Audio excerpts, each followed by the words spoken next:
오늘 우리에게 주시는 하나님 말씀은 민수기 31장 1절에서 12절 말씀입니다. 여호와께서 모세에게 말씀하여 이르시되 이스라엘 자손의 원수를 미디안에게 갚으라. 그 후에 내가 내 조상에게로 돌아가리라. 모세가 백성에게 말하여 이르되 너와 함께 있는 사람들 가운데서 전쟁에 나갈 사람들을 무장시키고 미디안을 치러 보내어 여호와의 원수를 갚되 이스라엘 모든 지파에게 각 지파에서 1000명씩을 전쟁에 보낼지니라 하매 각 지파에서 1000명씩 이스라엘 100만 중에서 12,000명을 택하여 무장을 시킨지라. 모세가 각 지파에 1000명씩 싸움에 보내되 제사장 엘르아살의 아들 비느하스에게 성소의 기구와 시노나팔을 들려서 그들과 함께 전쟁에 보내매 그들이 여호와께서 모세에게 명령하신 대로 미디안을 쳐서 남자를 다 죽였고 그 죽인 자 외에 미디안의 5왕을 죽였으니 미디안의 왕들은 에위와 레겜과 스루와 후루와 레바이며 또 부올의 아들 발람을 칼로 죽였더라. 이스라엘 자손이 미디안의 부녀들과 그들의 아이들을 사로잡고 그들의 가축과 양떼와 재물을 다 탈취하고 그들이 거처하는 성읍들과 촌락을 다 불사르고 탈취한 것, 노략한 것, 사람과 짐승을 다 빼앗으니라. 그들이 사로잡은 자와 노략한 것과 탈취한 것을 가지고 여리고 맞은편 요단 강가 모압 평지의 진영에 이르러 모세와 제사장 엘르아살과 이스라엘 자손의 회중에게로 나아오니라.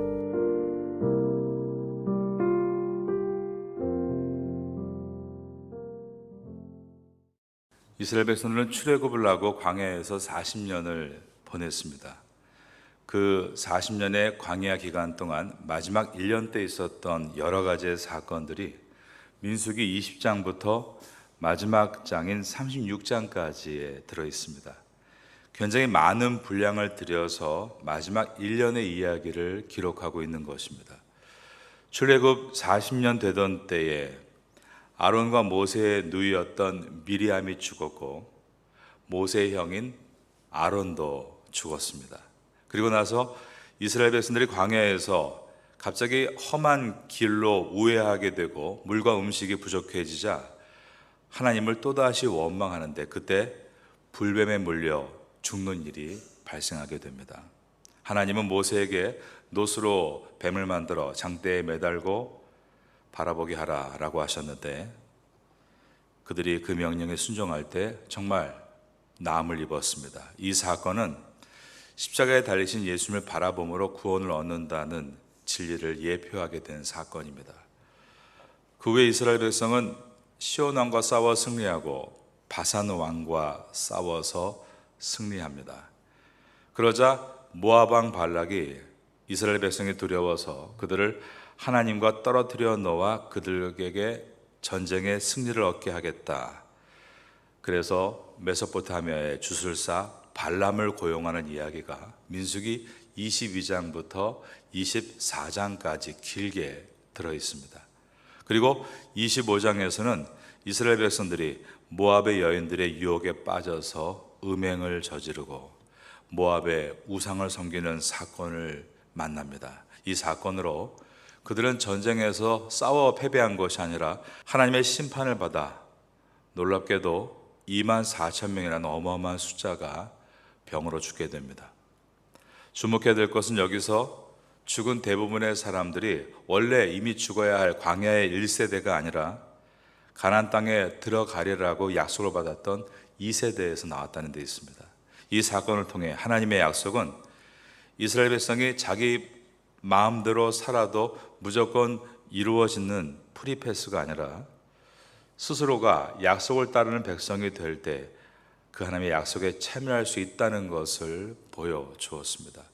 이 사건을 통해 이스라엘 백성은 다시 한번 정신을 가다듬고 하나님의 명령을 따라 2차 인구조사를 실시하게 됩니다. 민수기, 영어 성경으로 넘버스라고 하죠.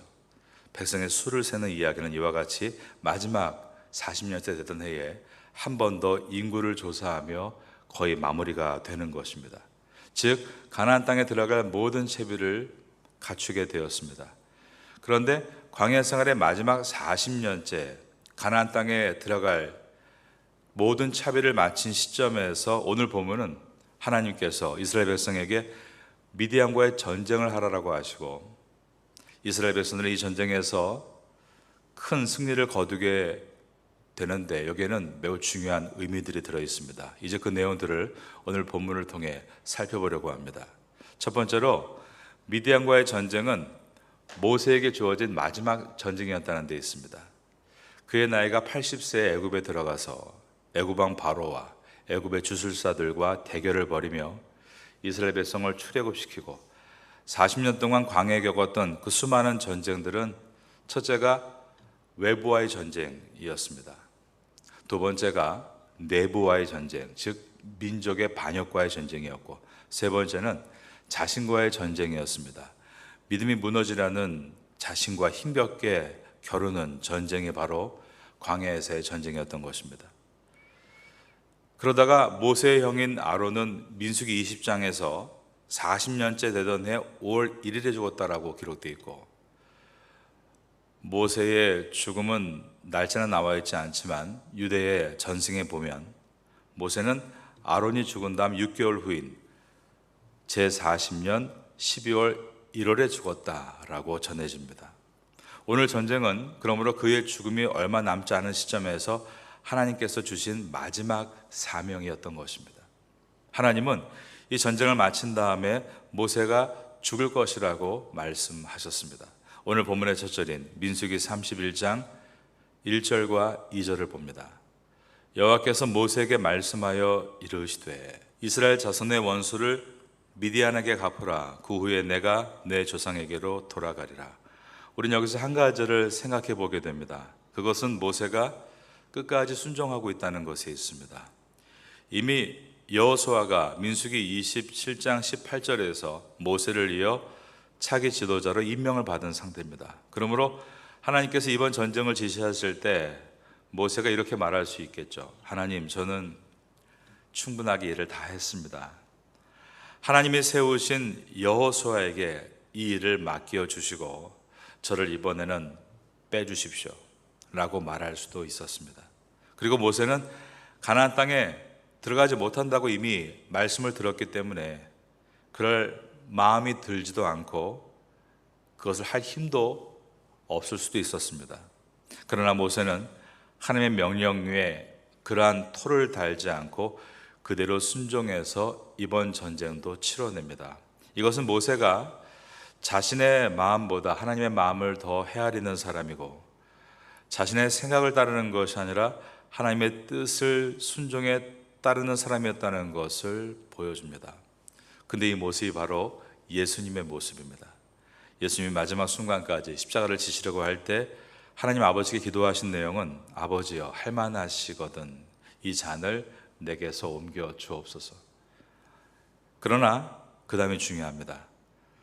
나의 원대로 하지 마옵시고 아버지의 뜻대로 하옵소서라고 기도하셨습니다. 그래서 모세는 예수님을 예표하고 있는 구약의 선지자라고 말할 수 있습니다. 하나님은 모세에게 영감을 주심으로 그의 입을 통해 먼 훗날 이 땅에 나타나게 될 예수 그리스도의 예표가 될 것이다 라고 말씀하신 적이 있는데 바로 신명기 18장 15절에서 모세의 입을 통해 하신 말씀입니다. 거기에 보면 내 하나님 여호와께서 너희 가운데 내 형제 중에서 나와 같은 선지자 하나를 너를 위하여 일으키리니 너희는 그 말을 들을지어다. 모세가 예표가 되고 모세의 실체가 되는 이 땅에 한 분이 오신다라고 모세가 이야기했고 이것을 오순절 성령 충만했을 때 베드로가 설교 가운데 다음과 같이 인용합니다. 사도행전 3장 22절에 보면 모세가 말하되 주 하나님이 너희를 위하여 너희 형제 가운데서 나와 같은 선지자를 하나 세울 것이니 너희가 무엇이든지 그가 너에게 말하는 모든 것을 들을 것이라 라고 인용했습니다. 이 말은 그분이 바로 여러분이 십자가에 못 박은 예수 그리스도라고 설교한 것입니다. 예수님은 모세가 이스라엘 백성들을 애굽에서 인도해 낸 것 같이 이 땅의 영혼들을 세상에서 건져 주셨습니다. 그러나 예수님은 모세와 같은 선지자라고 할 때, 특히 오늘 본문에서 깨닫는 것은 구약시대 때 모세가 죽기까지 순종한 이 모습은 바로 예수님의 예표가 되므로 여기서 가장 중요한 포인트는 순종했다는 것을 깨닫게 됩니다. 이 시대의 성도란 예수 그리스도와 같은 사람들, 그래서 우리를 그리스도인이라고 부르죠. 우리는 이 땅에 하나님의 사람으로 부름받은 왕같은 제사장들입니다. 그러기에 우리 모두도 모세와 같이 끝까지 순종하는 것에 대해서 이 아름다움을 기억해야 합니다. 그 아름다움이 얼마나 귀한 복이 되는가. 사실 우리가 그런 순종하는 모습을 가질 때 그것이 복음이 되어 사람들의 마음을 움직이는 것입니다. 하나님께서 미디안 족속을 심판하시겠다는 예언은 이미 바알볼 사건 직후에 내려진 것이었습니다. 이방 여인들과 간음을 했던 바알볼 사건, 그 심판으로 24,000명이 전염병으로 죽은 다음에 하나님은 곧바로 이 일에 대해서 주도했던 미디안 족속을 심판하실 것이다 말씀을 하셨는데, 민수기 25장 17절과 18절에 나왔던 말씀입니다. 그때 이스라엘 안에서 일어났던 이 음행의 사건, 바알볼 사건은 어떤 이스라엘 남자 몇 사람이 어떤 이방 여자 몇 사람과 음행을 저지른 개인적인 사건이 아니라 나라가 개입됐고 이스라엘 나라를 무너뜨리기 위한 여러 나라들의 합작이었는데 바로 모압과 미디안 족속이었습니다. 민수기 25장 1절에 보면 이스라엘 백성이 시딤에 거주할 때에 그 백성이 모압 여자들과 음행하기 시작하니라. 모압으로부터 시작했는데 이 사건 때문에 하나님의 심판이 임하고 이스라엘 사람들이 전염병으로 죽어갈 때 그때였습니다. 어떤 한 이스라엘의 지도자가 이런 심각성을 모르고 하나님의 심판 가운데도 이방 여인을 자기 장막으로 들이고 있었습니다. 그때 그곳 들어간 여인에 대해서 민수기는 미디안 종족의 고수비였다라고 민수기 25장 6절과 15절에 기록하고 있습니다. 즉 모압 족속의 여인과 또 미디안 족속의 여인들이 이스라엘 남자들을 유혹해서 죄를 짓게 만든 사건입니다. 그런데 이것이 그냥 단순한 뜨거운 불같은 사랑의 문제가 아니라 뒤에서 이 종족들이 주도적으로 이것을 모의해서 이스라엘 백성을 넘어뜨리게 만든 사건이었습니다. 이들이 어떻게 이 약점을 찾을 수 있었는가? 그 이유는 바로 주술사 발람 때문입니다. 그는 민수기 22장에서 24장까지 하나님께 많은 제물을 바치면서 하나님이 이스라엘을 떠나 이스라엘의 적이 되시고 이스라엘을 심판해 달라고 주술을 펼쳤습니다. 하지만 하나님은 이스라엘의 조상인 아브라함 때부터 약속하기를 내가 이스라엘을 축복하고 그러므로 이스라엘을 축복하는 자를 내가 축복하고 이스라엘을 저주하는 자에게 내가 저주를 내리겠다 약속하셨습니다. 하나님은 이스라엘의 하나님이다라고 선포하셨습니다. 하나님은 한 번 약속하신 것을 절대로 바꾸는 분이 아니라고 하셨습니다.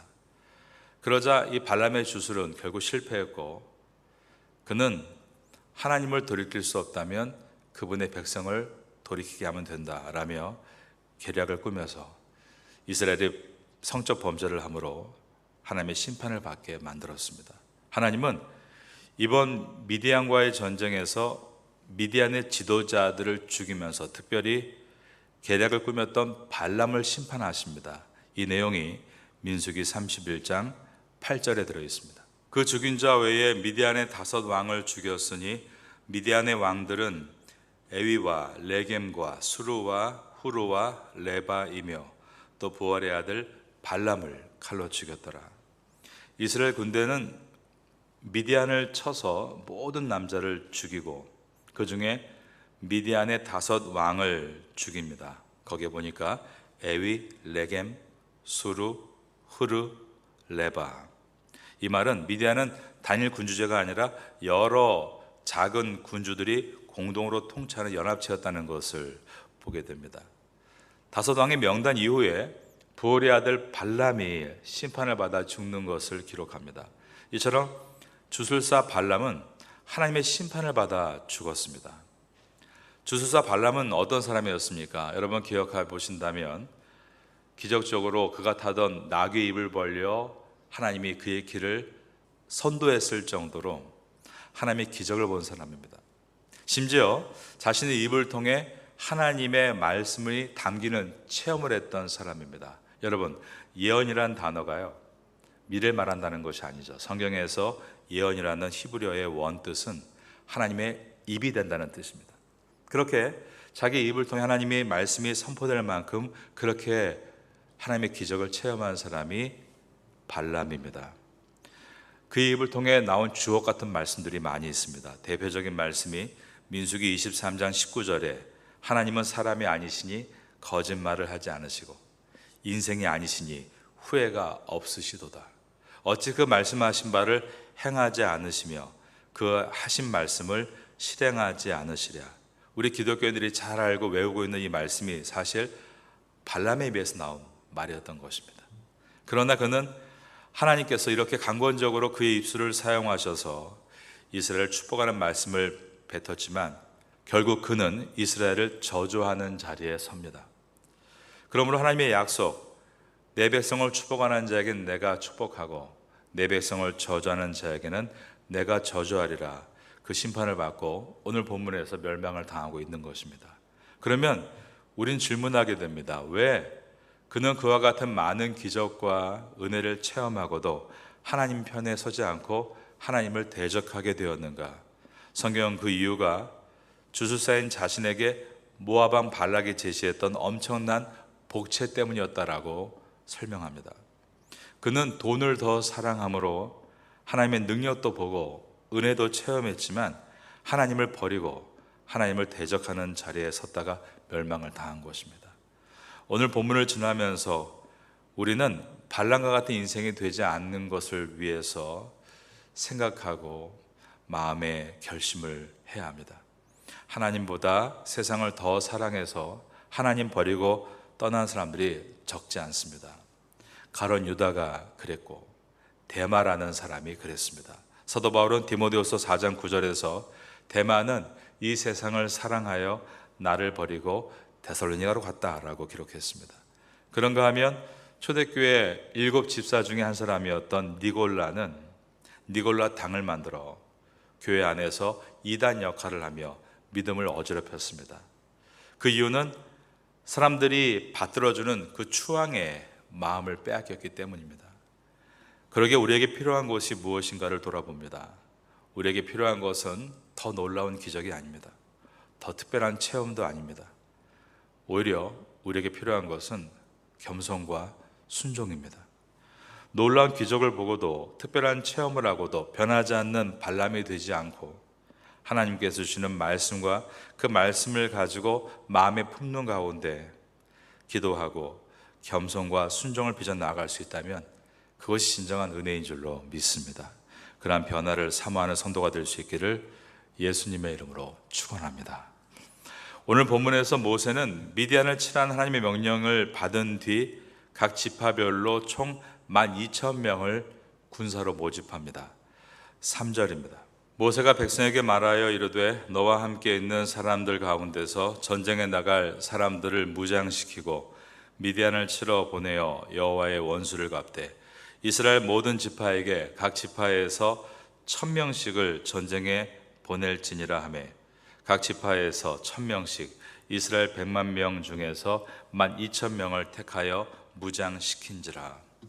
5절에 보면 이스라엘 100만 명이라고 표현되어 있는데 실제 수로는 민수기이기 때문에 정확하게 남자 중에 20세 이상의 성인은 60만 명입니다. 100만은 눈에 보이는 모든 남자들을 표현하는 어림수로서 엄청난 수라는 것을 강조하는 숫자입니다. 우리나라에도 전쟁이 발발하면 지금 있는 55만의 군대로 싸우지 않고 또 학도병도 있고 예비군도 있어서 그 숫자가 많습니다. 고대 사회에서 이 100만이라는 숫자는 엄청난 숫자였습니다. 그런데 하나님께서 그 모든 군대를 동원하지 않으시고 그 중에 각 지파에서 1,000명씩 12지파니까 딱 12,000명만 소집을 하라라고 하신 것입니다.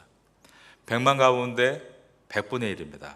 12,000명을 소집하게 하셔서 출정하게 하셨습니다. 이것은 전쟁의 승패는 숫자에 있는 것이 아니라 하나님과 함께 있느냐에 있다라는 것을 그들이 이제 가나안 땅에 들어가 전쟁을 할 때 깨닫게 하시기 위해서 이 마지막 전쟁에서 보여주신 사건입니다.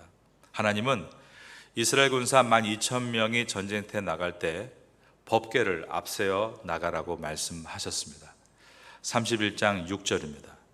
모세가 각 지파에 1,000명씩 싸움에 보내되 제사장 엘르아살의 아들 비느하스에게 성소의 기구와 신호 나팔을 들려서 그들과 함께 전쟁에 보내매. 여기서 성소의 기구가 바로 법궤를 말합니다. 나팔은 성전에 쓰는 은 나팔을 말합니다.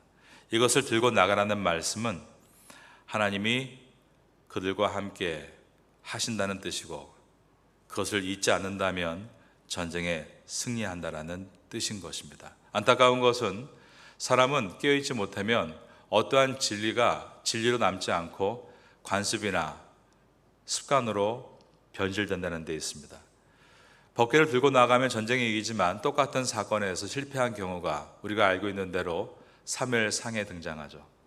바로 엘리의 두 아들 홈리와 비느하스라는 엉터리 제사장들이 법궤를 들고 나갔다가 다 죽임을 당하고 아들의 죽임에 놀라서 비대했던 엘리 제사장이 일어나다가 넘어져 목이 부러져 죽는 엄청난 비극이 발생했던 사건도 똑같이 법궤를 들고 나간 사건이었습니다. 여러분, 하나님이 함께 하시면 승리하는 줄로 믿습니다. 그러나 이 문장이 또 습관이 돼버려서 자기는 그런 믿음도 없으면서 입으로만 하나님이 함께 하시면 승리한다. 그러면 승리할 수 없다라는 것입니다. 깨어있는 믿음을 갖게 되기를 바랍니다. 하나님께서 함께 하시면 전쟁에 이길 수 있다. 이것을 오늘 본문이 보여주고 있습니다. 오늘 본문에서 미디안 종족은 완전히 멸망을 당하죠. 31장 7절입니다. 그들이 여호와께서 모세에게 명령하신 대로 미디안을 쳐서 남자를 다 죽였고 그리고 그들을 인도했던 5 왕을 다 죽였습니다. 8절의 말씀입니다. 그리고 그들은 완전히 멸망당했다는 것이 9절과 10절과 11절에 들어 있습니다. 아까 여러분께 말씀드린 것처럼 미디안 종족은 한 나라의 공동체가 아니라 여러 지도자를 가지고 나누어져 있는 연합체입니다. 여러 지역에 흩어져 있습니다. 작은 왕들 여러 명이 다스리고 있는 것입니다.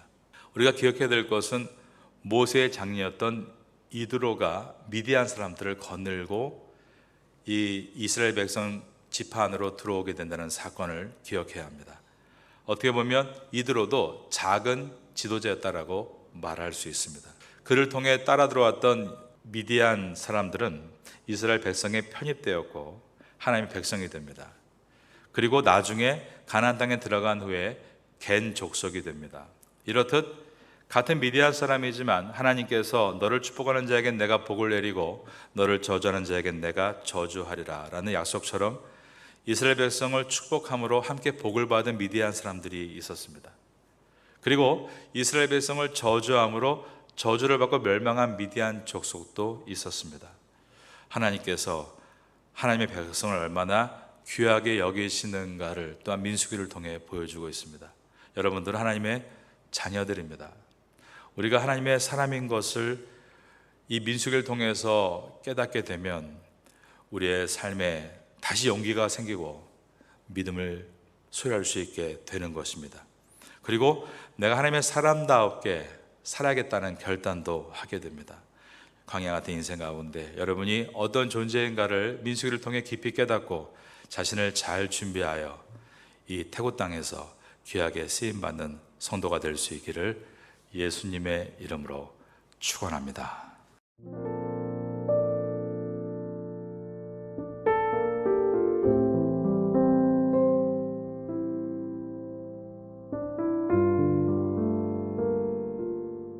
지금은 함께 마음을 열고 기도하는 시간입니다.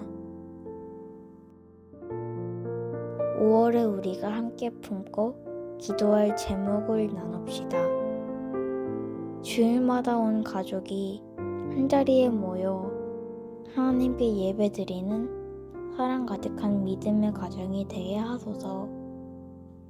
출퇴근 길마다 부부간에, 부모와 자녀 간에 축복의 말이 오가며 하루를 따뜻하게 시작하고 마무리하게 하소서. 외롭고 힘겨운 이웃들의 마음에 주님의 따스한 위로가 스며들게 하소서. 5월 24일과 25일 중고등부 캠프가 주님의 인도하심 속에 은혜롭게 준비되게 하소서. 이 시간 말씀을 붙잡고 드리는 우리의 기도가 삶 속의 아름다운 열매로 맺히기를 소망합니다.